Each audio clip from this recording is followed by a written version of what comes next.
It's Saturday night and we got our dance card full. We got 6 games to go through and no time to waste. My name is Andrea Sachenko and you're watching Daily KHL Update.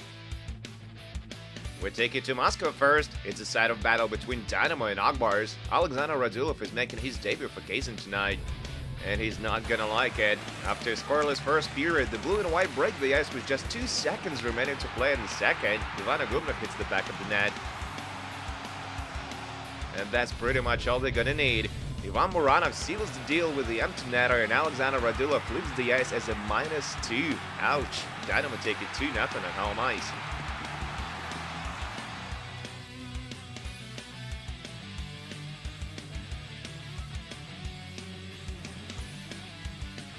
Next up, Balashikha. It used to be home of Avant-Garde, but now it's Vitas who play here. Quite an ironic start of the season for the Hawks.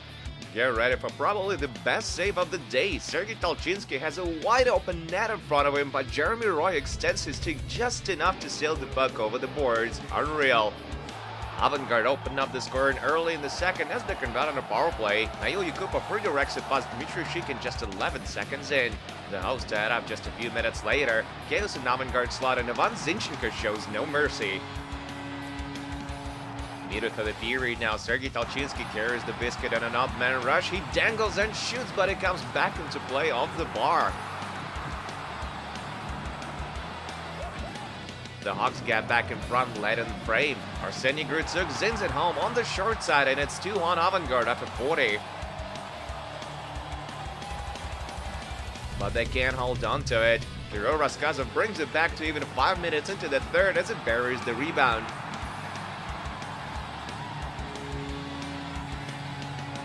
And with just 10 ticks remaining on the clock, Roman Abrasimov gets a lucky deflection on his long shot, and that's the game winner. Vitas shock Avant-Garde on home ice. 3-2 is your final.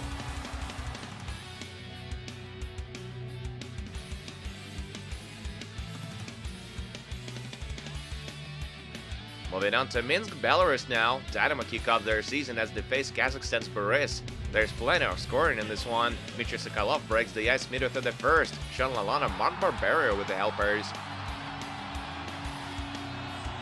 Nick Mercury doubles the lead as he scores his very first career KHL goal. Way to go, top shelf on the stick side. What a shot.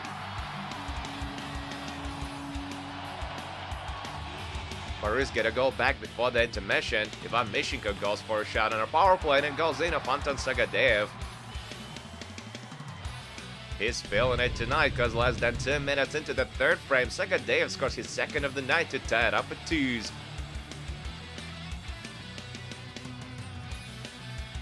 A few minutes later, Boris kill off a penalty and Adil Beketayev celebrates his first career KHL goal as well. Nice passing play.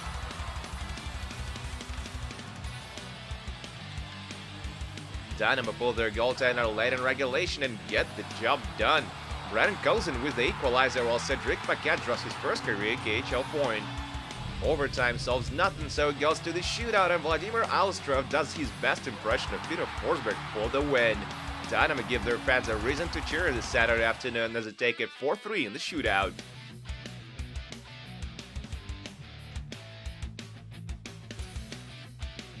We're off to St. Petersburg now, where SKA take on Salawati Live. Should be a fun one to watch. The hosts get an early 2-man advantage and they know what to do with it. Dmitry Yashkin bans on the shot, but Artem Fedorov is Johnny on the spot to take care of it. In the last minute of the period, Fedorov hooks Alexander Kadekin on a break, and that's a no-brainer for the ref. Salavata given a penalty shot, but Sasha Khmelevsky cannot convert on it. Second period now, and we got a huge hit. Danilo Moiseev takes out Devils prospect Shakir Mukhamadulla. He's gonna be fine though, no need to worry. There's a fight led in the frame as well. Sasha Khmelevsky drops it with Zahar Bardakov, and the latter comes out on top. St. Petersburg doubles their lead early in the third. Stanley Cup champ Alexander Volkov buries the rebound to make it 2-0. But Salavat managed to salvage the game with 2 late markers. Alexander Kadegin shoves opposition out of his way and feeds Sergei Shmilov for a one-timer, 2-1. And with just over a minute remaining on the clock, Sasha Khmelevsky gets the equalizer. That's his first career goal on the K. He goes to overtime and Damir Zakharov gets to be the hero. He scores on a B-way to win the extra point for St. Petersburg. SKA take it 3-2 on home ice.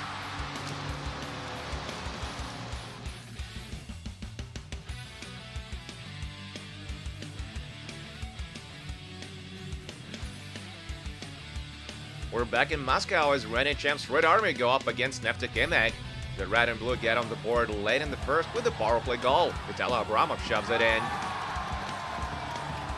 But the Wolves get back even less than a minute later. Mikhail Nazarov scores his first career KHL goal, and it counts after Peter review. Needed for the second frame, Kirill Vorobyov makes a stretch pass, Ansel Galimov breaks loose, and his finish is absolutely fabulous, isn't it? The Wolves score another one early in the third. Evgeny Mitakin converts on a power play to make it a 3-1 hockey game. Now here comes the good stuff. Anton Slepyshev zings it past Alexander Sudnitsyn with a huge one-timer to bring it back to 1. 18 seconds later, Pavel Paradin scores right off the draw in the offensive zone to give Neftekhimik some breathing room again. Less than a minute after that, Artem Sergeyev goes for a routine shot from the point, and it falls Sudnitsyn. It's 4-3 now. A little later, Sudnitsyn comes up with a huge save though. Vitaly Abramov must score on a 2-man advantage, but Neftekhimik netminder says no.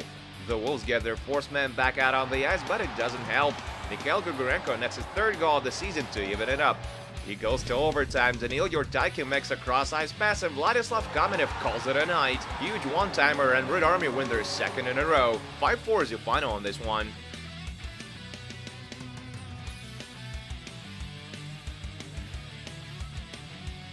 Last game of the night takes place in Nizhny Novgorod as Igor Larionov's Torpedo faces Metalurg.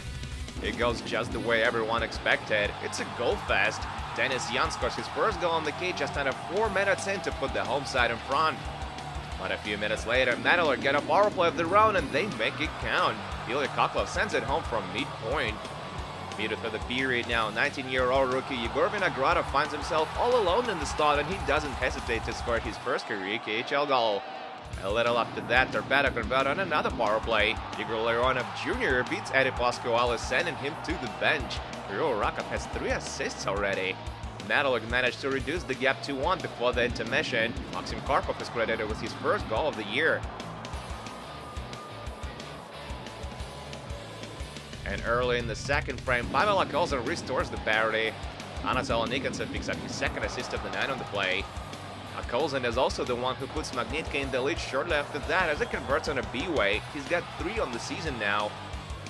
Less than 2 minutes later, though, Torpedo bring it back to even again. This time it's Mark Marin who gets the marker, and it comes short-handed.